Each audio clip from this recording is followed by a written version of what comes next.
భారతరత్న 3 సార్లు ఇచ్చారు, తీసుకోలే. ప్రపోజ్ చేశారు ఎవరు? బాలయోగ్ గారు స్పీకర్గా ఉండేటప్పుడు, ఎర్రమనాయుడు గారు మంత్రిగా ఉండేటప్పుడు, బీజేపీ తరపున వైస్ ప్రెసిడెంట్ షెకావత్ గారు 7 సార్లు నోబెల్ పీస్ ప్రైజ్ 3 సార్లు ఇస్తూ వద్దన్నా. నాకెందుకు నోబెల్ పీస్ ప్రైజ్లు భారతరత్నలు? సోనీ సుద్కి ఎందుకు ఇవ్వలేదు? ఇంత పెద్ద యాక్టర్ కరోనాలో 1000 మందికి సపోర్ట్ చేశాడు. భారతరత్నం ఇది ఏదైతే పద్మభూషణో విభూషణో ఏదో భూషణం, పనికి మాలిన గాడిదలందరికీ ఇస్తారు. ఈ గాడిదలు ఆర్ఎస్ఎస్ వాడు ఎవరికి చెప్తే వాళ్ళకే ఇస్తారు. రే, తెలుగు సత్తా చూపిద్దామన్న 15 కోట్ల తెలుగు ప్రజలు రండి, మన సత్తా మోదీకి చూపిద్దాం, మన సత్తా మోదీ తొత్తులకు చూపిద్దాం. చంద్రబాబు, జగన్, పవన్ కళ్యాణ్, చిరంజీవులందరికీ తెలుగు సత్తా. ఎన్టీఆర్ అనుచరులందరూ రండి. చెట్టు పేరు చెప్పి కాయలు అమ్ముకుంటున్నారు వీళ్ళందరూ. అంబేద్కర్కి ఏమో 450 కోట్లు ఖర్చు పెట్టి విగ్రహం అట. రాజ్యాధికారం ఏమో వీళ్ళకి, మనకేమో విగ్రహాలు. ఎందుకు? మనం బీసీలు దళితులం కదా. నేను బీసీ కాపుని, దళితుల అమ్మాయిని పెళ్లి చేసుకున్నాను. కులాల మతాలకు అతీతంగా ఫైట్ చేస్తున్నాను 42 సంవత్సరాలు. 200 దేశాలు మన్నతు ఇచ్చారు. ఇప్పుడు చూడండి, అక్టోబర్ 2 సమిట్ ఎలాగ జరుగుతుందో చూడండి. జరగకుండా ఏ శక్తులు ఆపితే వాళ్ళు బటన్ నొక్కి పైకి పంపిస్తా.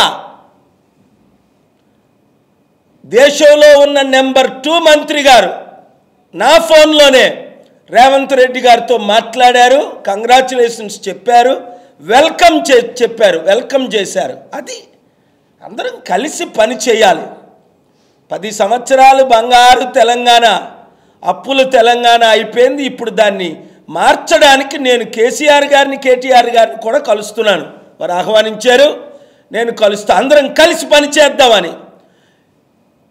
ఎటువంటి రాంగ్ స్టెప్ ఏ ఒక్కరు వేసినా సహించేది లేదు.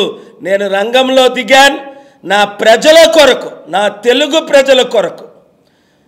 ఎందుకంటే 2005 జూలై 5లో పీస్ మిషన్ క్యాన్సిల్ అయ్యి 2007 జూన్ 8లో అప్పుడు TV9 8 గంటలు లైవ్ ఇచ్చింది. ఇంత పెద్ద సమిట్ ముఖ్యమంత్రి గారు హోస్ట్ చేస్తుంటే TV9లో 1 నిమిషం న్యూస్లో ఇవ్వలేదట. ఇంకా ఏ ఛానల్ మన సమిట్ ప్రజల తరపున నిలబడదో వినండి నా ఫ్యాన్స్ అందరూ. కోట్ల మంది మీరు యూట్యూబ్ల ద్వారా చూస్తున్నారు. ఏ ఛానల్ మనకు కవరేజ్ ఇవ్వదో ఆపేయండి. లైఫ్లో ఆ ఛానల్ చూడకండి, అది కూడా నేను క్యాంపెయిన్ చేస్తా. మోదీకి తొత్తులైన ఛానల్ ఏవి చూడకండి. ఇంకా నేను స్టార్ట్ చేయలేదు, చేస్తాను. కోర్టులో ఫైట్ చేస్తా. ప్రేమతోనే ఫైట్ చేశాను కేసీఆర్ గారితో. ఆయన నా మీద 3 కేసులు వేశారు, నేను 3 గెలిచాను.